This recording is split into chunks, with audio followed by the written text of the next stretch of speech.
देखते हैं इस प्रोटेस्ट को, कैसे देखते हैं आप? प्रोटेस्ट का यार देखो, हम लोग इसीलिए आए हैं कि ये इसमें धर्मेंद्र प्रधान को इस्तीफा दिलवाना है और दिलवा के जाएंगे यहाँ से। दरअसल ये जो जितने भी आज 10 दिन हो गए लमसम इस प्रोटेस्ट को लेकर। आज सोनम वांगचुक जी हैं जो कि भूख हड़ताल पे बैठे हैं, तो क्या लगता है सरकार इन लोगों की बातों को सुनेगी? बात सुननी ही पड़ेगी ना, अब तो सुननी ही पड़ेगी, कैसे नहीं सुनेंगे। अब हम लोग आ गए हैं, सुनना पड़ेगा। अब नीट वाले जो स्टूडेंट हैं धीरे धीरे सब आ रहे हैं, क्योंकि पेपर था भी 21 तक, सब पेपर दे चुके हैं। अब धीरे धीरे सब आएंगे यहाँ पे, फिर सुनना ही पड़ेगा ना, उन्हें सुनना ही पड़ेगा, इस्तीफा देना ही पड़ेगा। क्या वजह है कि वो कॉन्फ्रेंस ना कर रहे हैं? अगर कॉन्फ्रेंस भी कर रहे हैं तो एक तरह से वो डर रहे हैं, और क्या। और आ नहीं रहे, पता नहीं क्यों नहीं आ रहे हैं। ऐसे तो पता नहीं, कुछ कह ही नहीं सकते ऐसा। आप हजारों लाखों की संख्या में युवाओं को देख रहे हैं। धर्मेंद्र प्रधान ने इस करके कहा कि जो यहाँ टीम जुटी है, वर्क कर रहे हैं लोग, वो दहशत की बी टीम है। अरे वो कुछ भी बोल, दहशत की बी टीम बता रहे हैं, कुछ भी बोल दे रहे हैं। अगर देखिए आपके खिलाफ कोई बोलता है, ठीक है, अगर आपके खिलाफ आवाज़ उठती है, कोई बोलता है, तो आप भी तो सामने से कुछ करना चाहेंगे। हाँ, मतलब जैसे क्या कहते हैं, देखिए रही बात, ये जो प्रोटेस्ट स्टार्ट हुआ था, ये हमारे लिए स्टार्ट हुआ था। नीट पेपर लीक हुआ था, उन बच्चों के लिए स्टार्ट हुआ था। तो क्या कहते हैं, अभी जो है इस 9 दिनों में यहाँ पे मुझे लग रहा है नीट वाले बच्चे कम ही थे। मुझे लग रहा है ऐसे कुछ 1-2 लोग थे।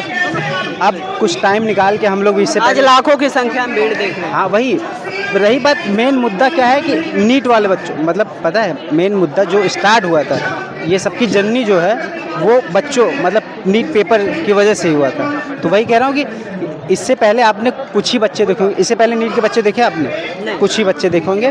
तो आज जो है, आज से हम लोग भी आए हैं, मतलब तो अब आज हम लोग आए हैं, कम से कम 10 लोग हैं। तो ये क्या है कि आज जो भी हम लोग आज उठाएंगे, अपने भाई बहनों को जो भी सुन रहे हैं, उनको बुलाएंगे कि भाई आइए, 1-2 दिन के लिए आइए, 4 दिन के लिए आइए, 2 दिन के लिए भी आइए। अगर हम लोग रहेंगे, ये जो मुद्दा है, ये मुद्दा फिर से उठेगा। मतलब पता है इसमें कई सारे मुद्दे आ गए हैं, कई सारे, मतलब कि किसान का, बाकी सब ट्रांसजेंडर का। तो इसमें क्या है कि थोड़ा भटकाव नहीं महसूस हो रहा है। इसको सबकी मांगे एक ही है कि हाँ, सबकी मांगे एक ही है। लेकिन देखिए क्या है कि एक स्टेप वाइज, की मतलब कि पहले ये हो, फिर ये हो, फिर ये हो। तो ये स्ट्रेटजी अगर फॉलो करेंगे तो ये सही होगा, मतलब मेरे हिसाब से। क्या लगता है हमारे प्रधानमंत्री मोदी जी हैं जो कि युवाओं को अपना भाई बताते हैं, हर मंच से, हर रैली में कहते हैं कि युवाओं को गोली मारने से पहले मुझे मारो। अब वही युवाओं की बात आती है, युवाओं की शिक्षा की बात आती है, इनके बेरोजगारी की बात आती है, तो इनके मुद्दों पे ना तो कोई कॉन्फ्रेंस करते हैं, ना तो उनका एक ट्वीट आता है। हाँ, देखिए उनके कहने का मतलब मुझे लग रहा है बच्चों से तो लेना देना नहीं, उनको लेना देना है वोट से ही लेना देना है। तो वो, और बात ये है कि यहाँ पे अपना वो रुचि ना दिखा के, मतलब इस पे ध्यान ना देखिए। वो ये भी चाहते हैं कि अनपढ़ ही रहें लोग, तभी तो वोट मिलेगी। कहाँ जाते हैं वो, कौन लोग आते हैं वहाँ पे? इतने किसान जो बेचारे ज़्यादा जानकारी नहीं रहती, कुछ ही सुन लेते हैं कि हाँ मुझे ये हो जाएगा, तो उनको भरोसा हो जाता है ना कि हाँ ठीक है ये हो जाएगा, तो वही लोग तो आते हैं। अब रही बात, धीरे धीरे सब, मतलब एक तरह से नहीं कि बच्चे भी हाँ जागरूक हो गए हैं, तो उनको अब यही तो, अब डर भी लग रहा है उनको, इसीलिए तो चुपके बैठे हैं। तो यही बात है कि जब भी युवा आवाज़ उठाएगी, मैं तो कहूँगा कि और भी लोग आएँ, आवाज़ जैसे उठेगी तो और प्रेशर बढ़ेगा, तो उनको ये करना ही पड़ेगा। शिक्षा में बदलाव क्या चाहते हैं आप? शिक्षा में पहले तो क्या बदलाव, पहले ये तो करें, फेयर एग्ज़ाम करें, कंडक्ट करें एग्ज़ाम अच्छे से, पहले ये तो करें।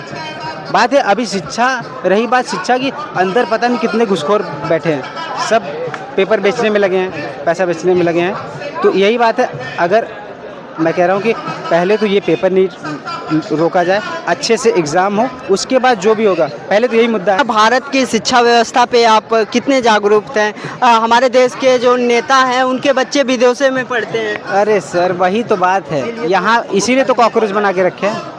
मतलब आप लोग कैसे भी सड़ो मरो, कैसे भी रहो, ठीक है, उनके बच्चे तो वहाँ पे पढ़ रहे हैं, इसीलिए ज़्यादा ध्यान भी नहीं दिया जा रहा है। लेकिन उनको ये नहीं पता है कॉकरोच अगर हम लोग हैं तो कॉकरोच एक ऐसा जीव है जो हार से भी हार कंडीशन में जी सकता है। मीडिया के बारे में क्या कहना चाहते हैं? अब मीडिया के बारे में आप लोग भाई, आप लोग के ऐसे तो लोग सपोर्टिव हैं। हाँ, ये शेयर करिए ताकि एक बात है, नीट के बच्चों तक ये बातें ज़्यादा से ज़्यादा बच्चों तक पहुँचे और वो बच्चे यहाँ पे आने जिन चाहिए। मीडिया को हम 14 स्तंभ मानते हैं, खासकर हाँ छठा वो स्तंभ। मीडिया इन लोगों के बारे में खास ध्यान नहीं दे रही है। पता नहीं भाई, अब वो तो बिजी है मेलोडी में, वो बिजी है और क्या क्या हो रहा है वो तो फायदा गिनाती है मेलोडी की कितनी मीडिया। ये नहीं दिखेगा ना उनको ये नहीं दिखेगा, मतलब कितने बच्चे सुसाइड किए हैं ये सब नहीं दिखेगा। बस वो उन लोग को पैसा मिल रहा है, बस एंकर जितने भी हैं मीडिया वाले बस उसे सब शांत हैं, उनको सिर्फ पैसा चाहिए और कुछ नहीं। स्टूडेंट इतने सुसाइड किए हैं, उससे उनको फर्क थोड़े पड़ा। उनके बच्चे तो विदेश पढ़ रहे हैं और यहाँ पढ़ते हैं, तब ना पता चलता कितने बच्चे सुसाइड किए हैं।